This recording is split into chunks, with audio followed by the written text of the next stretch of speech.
Good day and welcome back to Elementary 72 Gaming. Before I get into this video, I'd like to ask you all to please leave a like or comment on my video and consider subscribing to my channel. Now, in the previous video, I know that I left out the portion of the mid slots. Now, that is for a very basic reason. My mid slots are basically only going to be disruptor weapons.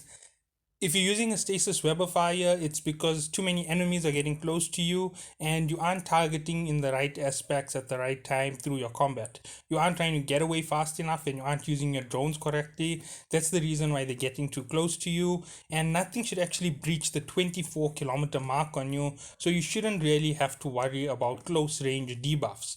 But only when you enter in your first wave, your first three, your first four, that's the only time you actually have to take out those enemies, and then you just start drifting away till you reach like 70 kilometers from the central spawn point, or 74 kilometers depending on your range of your drones, and you use it to hit as many vessels as possible.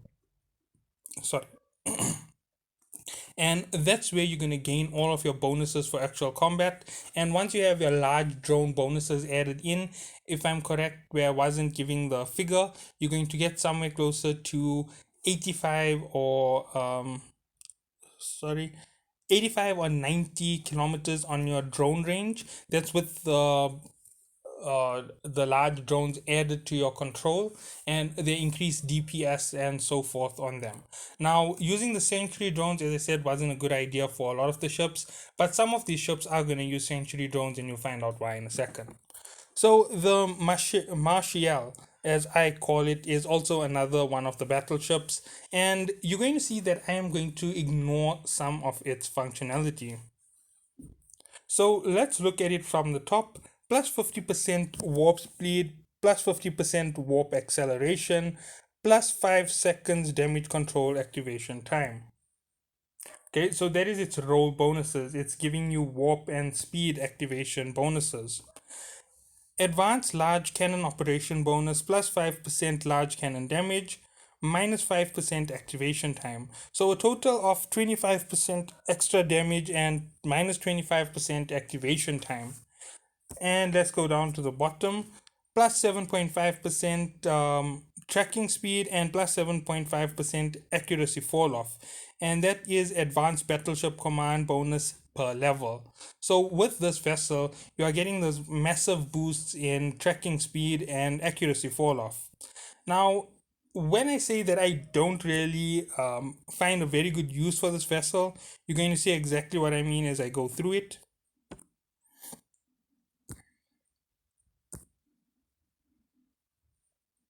Okay, so let's look at it. It's almost an equal tie for its structure and its sorry, for its shield and its armor. No, it isn't. Sorry, it has more armor than shield, but it's by such a small margin that you could change it however you want. So let's go back out and look at the stats.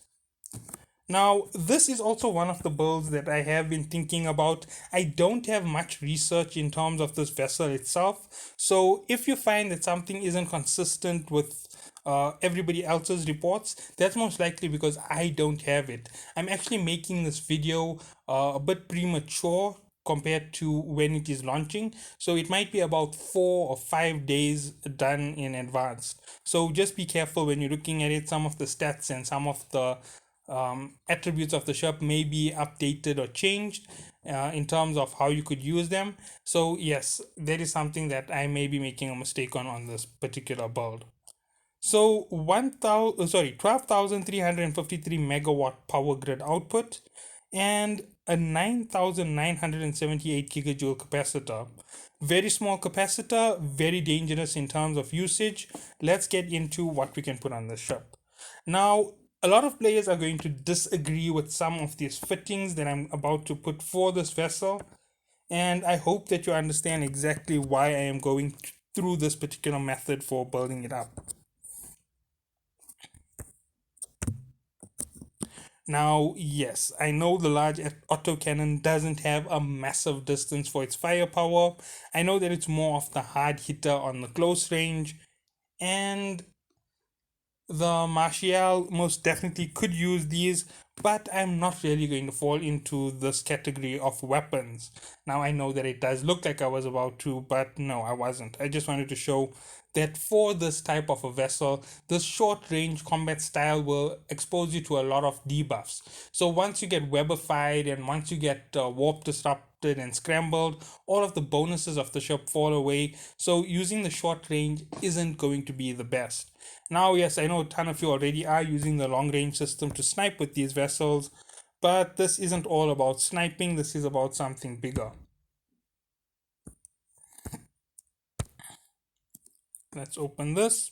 So as you can see, it is 1400 megawatts basically in its consumption. Now, when you times that by 8, it becomes really heavy, and it actually almost engulfs the entire power grid. That literally leaves you with no space for much else on the ship. 400 times 8 will leave you at 3200 added to 800. So 800 plus 3200, that will leave you 11,800. That's literally all of the power grid gone just putting on these large cannons. Now, obviously, because of that, there's going to be slight differences in how you build up this vessel. As I said, it doesn't have a very big power grid and it doesn't have much capacitor to start with. So, as you can see by just that description, you can see that the capacitor is really under stress with just 8 weapons on it. You haven't yet added in the 2 drones, the 4 mid slots, the 6 low slots, and the 3x3 rigs. Now, I'm actually going to go straight to the rigs for this here because of how close the power grid is. Immediately when you add this to your power grid, remember that your Machariel is already at less than 100 megawatt, sorry, not 100, less than 200 megawatts away from complete usage. Now, considering that these ships don't really function on such low capacity, you can't fit anything else on the ship of much of a big of a big usage, because instantly the moment you put them on, you drain out the remainder of that power grid. You only have like 3 or 400. It'll mean you'd have to use medium equipment in that slot. Not a good idea. It's just going to end up leaving you without any power. So what you are going to do to improve the situation for this vessel is you are going to improve its power grid. So this is one of the few times when the engineering rigs become more important than anything else on this vessel. Now, where is this power grid? Let's go power grid 3. That's where you're going to go. There is no option. 12.5% bonus. This bonus on its own isn't enough to save this vessel. With 12,250 being what you would get of 10,000, there's a small addition from the 2,680 megawatts sitting there, but they aren't really big enough to make a massive impact to the vessel. Just this 12.5% of the 10,000 is going to give you another 12,000, let's say on average about 12,500. So 12,000, sorry, not 12,000, 1,500 megawatts. That's all you have left added to the ship, and 300 megawatts to fall on. You can't really expose the ship to a massive drain, so your armor repair options are really limited. If you went with the close range weapon option, remember I said, if the ship gets hit with too many debuffs, if you end up getting caught with the web of fire, disrupted, and caught in the close range, your massive, big, powerful battleship becomes worthless to the overall combat. You'd need to have somebody actually clearing out the close range for you, just for you to be able to compete with the rest of the fight. So there is the massive warning, and I hope that you understand that that is the major downside with running the short range. The short range weapons on the large side are really too close in combat. They should have about a 35 distance so that they're outside of the standard disruption weapons. And remember that something like an energy drain or energy newt is really going to hurt your system due to you not having that much of power to start with on this vessel. Now, if you are going to say double this power grid, this is where I'm going to tell you there's a big problem. A double power grid bonus straight off the back will add in 25%. That's 2,500, and you can run your armor wraps However, you once more run into the problem where at the lower rate on your ship, you still have a massive amount of loss of power. So you're going to have to run a semiconductor control that's going to give, no, sorry, not semiconductor control, capacitor circuit control, sorry, not this one, memory, semiconductor memory, and improve your capacitor, not your yeah, your capacitor.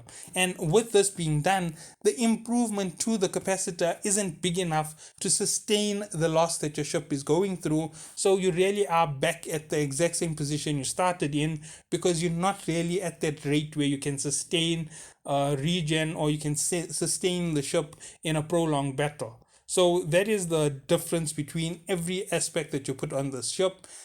Engineering is absolutely critical. I would say not taking out the ship till after you have a level 5 engineering in battleships is very important. But however, a lot of you are going to take it out early due to its ability to snipe at long distance. So let's go through the next part of this. It has about a 70-kilometer radius on its actual combat stance, and with a tracking computer added, that tracking stance of 70 kilometers is going to be good enough for you to fire and actually do good enough damage to another vessel. Now, let's get into the next aspect of this vessel. As I said, the engineering is just going to be on the side, and the ability to warp for these large vessels isn't super important. Now, why am I saying it isn't super important? They are as slow can be. Regardless of what you do to improve them, this ship doesn't have a bonus to speed buffs. So it doesn't have a 30% afterburner, it doesn't have a 50% micro warp drive increase in speed. So you're not really going to get those types of bonuses out of it. It's not going to help you overall in getting away from any situations. So that's a big warning on this vessel. Now we have touched the power grid. It's either going to be one power grid bonus or a double power grid bonus if you decide to go armor. If you decide to go with shield, it's going to be one power grid bonus, and I'll show you how to keep it within that one power grid bonus just for your shields. Now, yes, it is going to be a very tight squeeze into that little difference of power that you have, and you need the engineering as a base to do this here. So running it ahead of being in T8 or respecking into engineering for battleships is a bad idea. But nonetheless, if you are still going to run a massive circuit control for your capacitor, you can run the double ahead of the DLC. Remember, the cost on those rigs is ridiculously expensive at the moment. You're going to expect to pay over 400 million for them in the next few weeks. It is quite possible that the next event will involve a lot of losses, so that is going to be something that you have to consider. So let's move up once more to the low slot. Now, as I said, for mid slot is standard on all these ships. You're just going to run disruptors. You're going to try and keep it away from the ship. If you're running Weber fires, remember you're running a massive risk. You don't want ships getting that close to your big battleship. If they reduce your speed anymore, you're really in big trouble, because you only have 138, 102, 108 really slow velocities on these vessels. So let's go into shield boosters. Now the large shield boosters are at 502 megawatts per shield booster. As I said, 502. Now, considering the small amount of radius you have on, sorry, not radius, the small amount of capacitor, if you went with the first power grid option for extending it, you only have the ability to put two of these on the vessel, and your next slot which goes in cannot exceed 600 megawatts. So my standard build option would have been to give you a shield extender, but you're not going to be able to put on the shield extender due to it taking you way too close to being without any more power. But you could still run the shield extender. You will run right up to the boundary of the power of this vessel, because 680 megawatts is what the shield extender uses.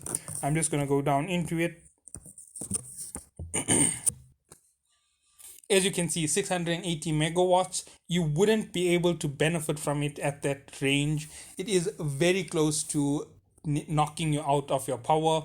You have about 160 megawatts that was already on the grid for the ship. If you decided to, wait, sorry, not 160, um, you had just over 260 megawatts on the ship. If you put this on, you have 100 megawatts to balance out any other option you put on the vessel. That is any other fitting that goes in the low slot, and you only have 3 slots remaining. Now, you aren't going to have any mobility additions added due to the slowness of your vessel. You're going to have combat improvements put on, and you're not going to have the ability to use a capacitor battery on the ship due to the low amount of power remaining on that grid. You actually don't have the ability to run it, period. If you do run it, your next few fittings will have to fit into a smaller region of power in less than 7 megawatts.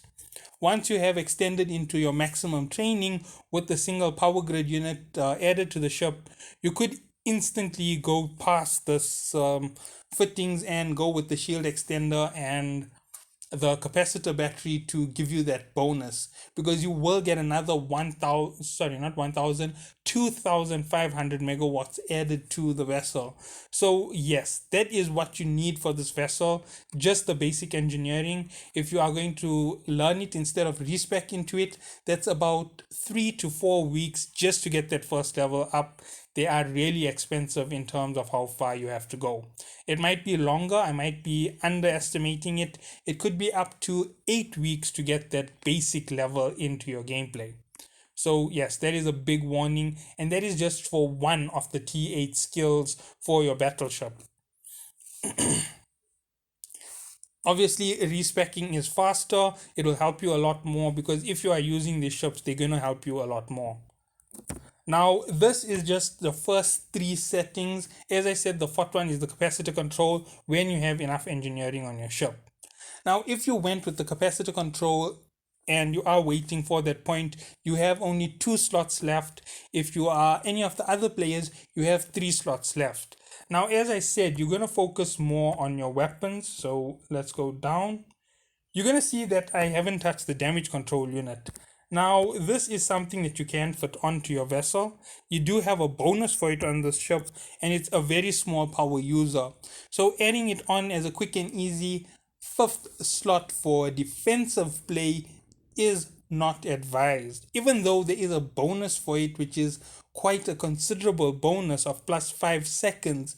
5 additional seconds of resistance to damage can help you recover quite a bit of shield, and it does add an overall resistance to your ship that makes you a bit more tanky. So yes, I do see the reason why players might use it. If you are going to employ it into your strategy, remember, I haven't yet even touched on a shield hardener, and those are some of the most important rigs to run on a vessel. Wait, I didn't add in the shield hardener. You would use an adaptive shield hardener on this vessel, and if you went with the double shield booster, shield extender, shield hardener, uh, all round damage control, and a capacitor battery to make it stable and high defense, I think you are out of slots here. 2 plus 1 plus 2 plus you're actually at 6 slots. 6 slots just running the full defensive build on this vessel, and that will leave you right in the midst of high combat at a maximum of 70 kilometers range for your combat. With your bonuses being added from research into large weapons, you might be able to pull out a little bit more range, but you have no bonuses to your weapons, which is what you want with an 8 weapon ship. The 8 weapons is there for you to do excess damage. It's not really meant for you to be a super tank and to sponge most of the damage from the battle. You already don't have the best amount of resistance, and you are easily targeted. So that is something else that you want to think about when it comes to the ship. So let's remove the option of the capacitor control, and let's remove the capacitor battery. So you're running the 3 in format from the basic, starting off without your power grid being improved. So where do you go next on the ship? Remember, I didn't add a shield hardener. You're going to add a shield hardener, leaving you with 2 slots on the vessel. Now, the reason for that is the shield hardener isn't really too expensive, and when it comes to this next fitting, it is a very expensive fitting to put on. No, this doesn't work with. I'm just double checking. I might be making a mistake. Oh, yeah, it is. Yes, this is exactly what I was looking for. The gyro stabilizer. You might want to add this to your battle setup and you might want to stack it. Now, there is a reason for this. Remember, you are running literally on the edge of running out of power. You literally skating through the bottom part of all your rigs to get them onto the ship. And here is one of the reasons why you can't really think about running the Eagle tracking. 126 megawatts is less than what is left on your ship's capacitor control at that point when you've added in the shield extender. Remember, you're right on the border of losing power. You already have that one slot left, and let's just say that your overall power usage on the ship is nearing the very limit. If you doubled up those capacitor uh, the the power grid system instead of the capacitor control, remember you have a very small amount of capacitor to take damage. Your healing and regeneration is going to be very, very critical. You're going to be sitting right at the bottom of your ability to tank hits. And if you went into it after you have your engineering, this is a viable option. You can easily slot it onto the ship and it's not going to make much of a it is going to make a massive difference, sorry, with the total bonus to your firing capacity being added in. It's going to give you a massive advantage in combat. Now, I know that this isn't the most stable build that you can have. This build literally runs out of power in less than 2 minutes. That is why the capacitor needs to be improved so much. With a double capacitor improvement, you're still not at any level to sustain the ship for regen of shield. If you were running armor repair, which you would only run after you have a considerable amount of research added in. Let's go straight onto this. Look at the damage that it does to your power grid straight off the back. 1000 megawatts, and you'd want to double this immediately to get the proper effect and not have armor plate added in to give you any type of resistance. This on its own isn't enough to save your vessel. This massive drain to your capacitor is all that you need to actually keep yourself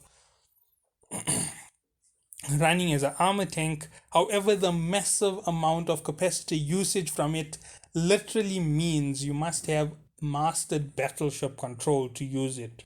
That is complete expert level battleship engineering and expert battleship defense. Otherwise, using the system isn't really going to be that effective for you. Remember, you run through your capacitor like there is no tomorrow at almost 500 gigajoules every activation. Yes, I know there is a reduction from the fittings you can put in defense, but because of this ship's massive damage output, if you are going to fit the defense unit, you're only going to fit on one. You actually want to improve the damage for your cannon and the range for your cannons for this vessel. Now, I know that doesn't sound like the best, but you don't really want to have to run anything to supplement your defense.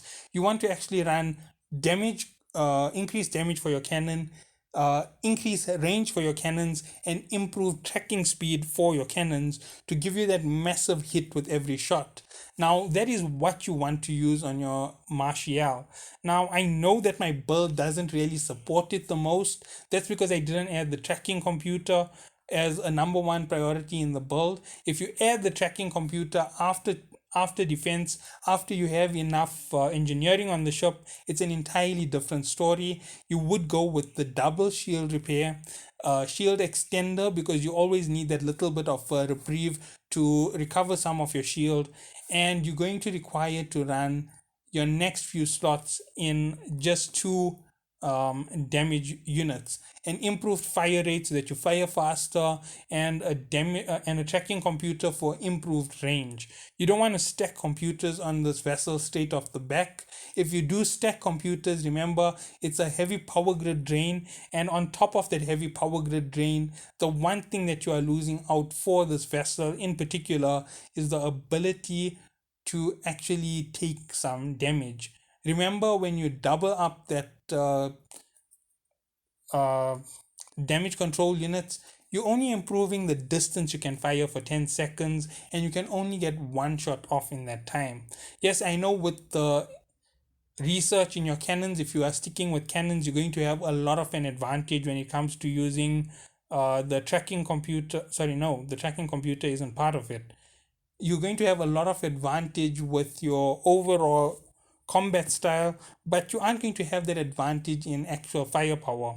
If you decided to go with the defensive build with the double armor wrap, remember you reduce the remaining part of your ship to a very small capacitor, and you have to take away some of the advantages from combat just to run your armor defense. It isn't the best solution for this particular type of vessel. It's big, it's tanky, it's slow as slow can be, and you don't want to have to run through your power grid just to hold up your shield. Remember, you are going to not your shield, your armor, because just these two armor wraps take up so much of power that anything else added to the ship will actually knock you down to less than 500 megawatts to sustain yourself. And you have to run armor hardness, you have to run the damage control in that circuit situation, and once more you are only left with two slots to do anything else. Your ability to warp away from battles is faster than other battleships. I didn't look at anything to supplement it. Now, for the mid slot, in terms of your drones shouldn't play much of a role. So you're going to run Century drones with this particular ship. Now, that is for PvE. This is generally a PvE build that I was discussing. It's a mastered PvE build. Now, I know that it doesn't sound mastered. That's because there is so much needed on this vessel before it can be taken out. So let me just quickly recap what you need in the mastered format. That's if you have enough engineering. And I'm just going to give you a quick overall run through on the armor. Wait, let me just show you the armor plates. You aren't going to be here, you aren't going to be at medium, you're going to be right here at large. And here is why you don't want to do it. 907 megawatts with this massive way down of power. And wait, sorry, I didn't show you the last big killer. There it is. Activation cost 12,308 gigajoules. Now, the reason why I don't mind the shields doing that heavy damage is they don't take up too much of power. You could always double supplement your ship with capacitor control units, and if you went on to master your engineering, you could triple those semiconductor control units to improve your capacitor, and that will be 3 times the capacitor improvement to your ship, adding a massive amount of about 6,000 additional capacitor. But if you decided to run armor in any way, the power grid units are always necessary. So that is exactly where it goes. So let's do the mastered build from the point of having your engineering in when the ship will function at its best. 8 long-range cannons, 2 sanctuary drones. Now, I didn't go and focus on the drones. 4 disruptor weapons. You are not going to change it up. You are not going to run your standard close-range combat drones on the ship. You want it to have that massive firepower. Sorry, not close range drones. You're not going to run your Weber fires on this vessel.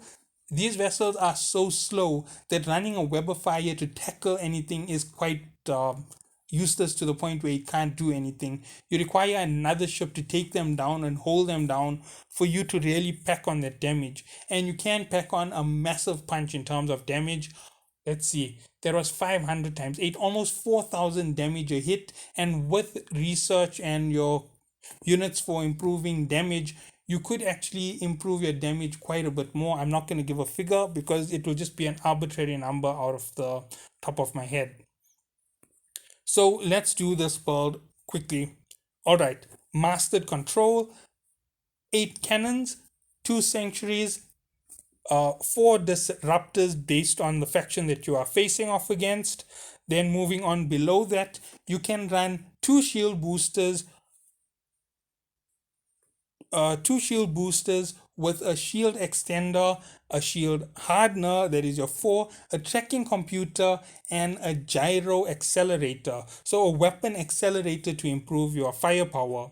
Your engineering grid will be 3 semiconductor controls, and your weapon grid will be an increase in damage, an increase in range, and increase in damage, increase in range, and an increase in tracking speed. That is what you need to improve the damage that you can output and reduce the amount of times you miss with this vessel. So that is where you are going with the rigs. Now let's go with a second option for the armor build. Everything remains the same on the top, and we're going straight into the armor. You will run double armor wrap.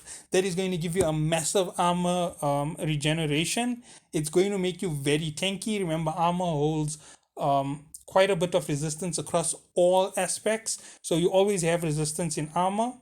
The next thing that you're going to stack onto this is massive armor plate, so a large armor plate to give you that additional power. And going on below this here, you're going to have on uh,